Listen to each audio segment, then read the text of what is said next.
Hi guys, today we're going to react to Walk by YORUSHIKA. This is a Buy Me a Coffee request from DragonPhly. Thank you, DragonPhly, for yet another request. Much appreciated for all your support. Thank you, DragonPhly. We appreciate the ongoing support. Also, this is a band we have never heard of, so this is a first-time reaction.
First of all, I did a little bit of background research, not much, but kind of a superficial search. And it's actually supposed to be a duo as far as the information I could find. So I'm assuming that most of the people we see on stage are session musicians who play live with the duo. So far, I'm really liking it. It's like a really kind of breezy sound, very poppy, but extremely pleasant. And I couldn't help but put a smile on my face for some reason. Has a mainstream vein in it and an uplifting vibe. Also, I couldn't catch up with the on-screen lyrics. It sounds familiar. I can't quite place it. I also don't know the band, but it sounds catchy and uplifting, as I said. So far, I'm loving it. Yeah. I think, and I could be wrong, but just from a quick search that I did, the name of the band means Only at Night, which is interesting. And they formed in 2017, so they've been around for a little while now. There was something that said that they're very secretive about who they are and their private lives and all that, which adds an air of mystery, I guess. Yeah. Just an extremely kind of cool and pleasant sound so far. I'm really enjoying it.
They weren't joking about that privacy thing. Their faces are shrouded in darkness. I didn't notice that until the second half. Everybody's shrouded in darkness. Like, I don't even know what they look like. The first half of the song, I wasn't sure, you know, if the lights were going to kind of come on, if we're going to see them, if we're not. But yeah, it went all the way through to the end. So they are keeping themselves hidden. The song, it's so catchy and pleasant, which is kind of a different feel to the lyrics. I thoroughly enjoyed it. I think that they have something very engaging to them. It felt like she was definitely telling the story. It also felt like it could easily be part of any kind of soundtrack. It's just a really, really cool sound, really cool song. It is very, very poppy, which I'm usually, you know, I could be on the fence with very, very poppy songs. But this one, I don't know. I like their sound. There's just something to them. I really enjoyed this one. Yeah, I couldn't make out much from the lyrics as to meaning because I think it tells a specific story that we don't know. So I don't really know how to address the lyrics other than the fact that it's some sort of a recollection thing. Somebody's remembering a better time or a time with a loved one, something in that vicinity.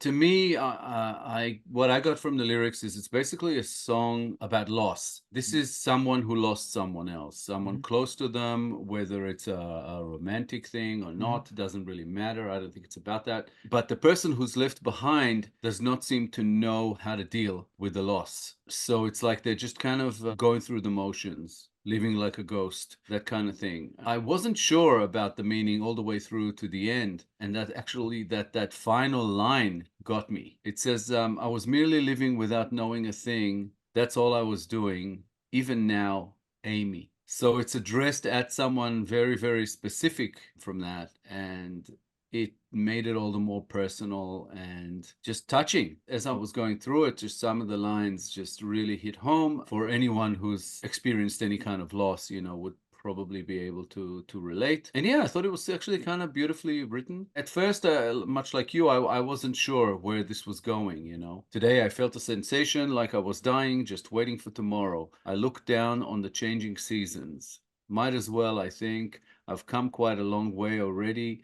I'll quit acting like I don't know anything. So it's like not really giving away much from the beginning, and it sounds a bit ambiguous. And then it went into a pre-chorus saying, just to make sure I walked along the cobbled path, going along with my head down so that I wouldn't see a thing. The chorus went into, I walked through the town you traveled. I keep putting it into words, though I don't have much of a reason. Until yesterday, I had been asleep, merely living without knowing a thing.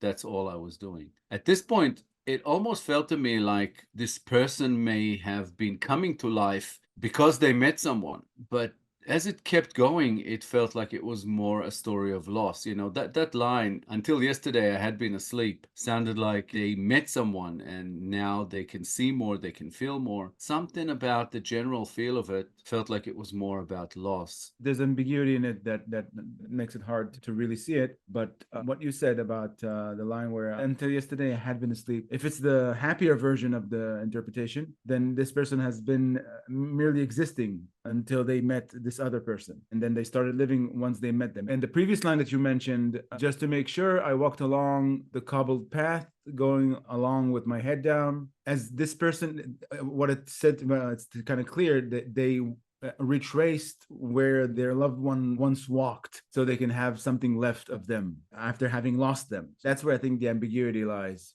I think it is lost, but maybe the other person died. That's what I'm thinking. That's what it feels like. But again, it's a bit unclear. And because this is a translation from Japanese, I'm not 100% sure. I only move by consuming your words. What can you see inside my mouth? Even now, my eyes are still asleep, merely looking at you, never seeing anything else. It's like I'm wandering lost. So it's like they're looking to someone who isn't there. That's what it feels like to me. And basically living in a memory, having trouble releasing themselves from it and moving on. That final chorus, there you are, just before that hill. What can you see beyond it? Only words are running down from my mouth. I was merely living without knowing a thing. That's all I was doing, even now, Amy. So saying that's all I was doing then, but I'm still, that's all I'm doing now. I'm not over you yet. Whether it's a romantic thing or a friendship or something, this person is struggling to live without the one they lost. That's what I got from it, which is beautiful. Grief, I think. That's if that's what we're talking about, loss, then this person is still grieving, heavily grieving. It's affecting their life. Sad but beautiful. Yeah, exactly. There's like a melancholy and sadness to it, and still it feels somehow a little bit uplifting. And I think that's because of the music itself, you know, the Yeah. melody, the sound of it, which kind of makes me think that maybe this is a point in time kind Yeah. of song that whoever wrote it has somewhat recovered Yeah. from that grief. It feels like this song could be the way that this person cherishes the memory of the person they lost. If I had to describe this song with just one word, beautiful, just fantastic. So thank you, DragonPhly, for this introduction to YORUSHIKA, an awesome band. We loved it. So again, thank you for the support. We appreciate the request. Yeah. Thanks, DragonPhly, for the introduction to YORUSHIKA. We enjoyed reacting to the song. Please, more like this. If you enjoyed this episode, guys, please be sure to like, subscribe, comment, and click the little bell icon to get notified on all our future videos. If you have a request you'd like bumped up the line, please make it through Buy Me a Coffee. All contributions, of course, very much appreciated. Thank you all for sticking with us. Thank you all for your time. Thank you for all the support coming our way. We appreciate it oh so much. We'll be back in a couple of days with a new episode, and we hope to see you all then. Thanks again, guys. See you soon. Bye, guys.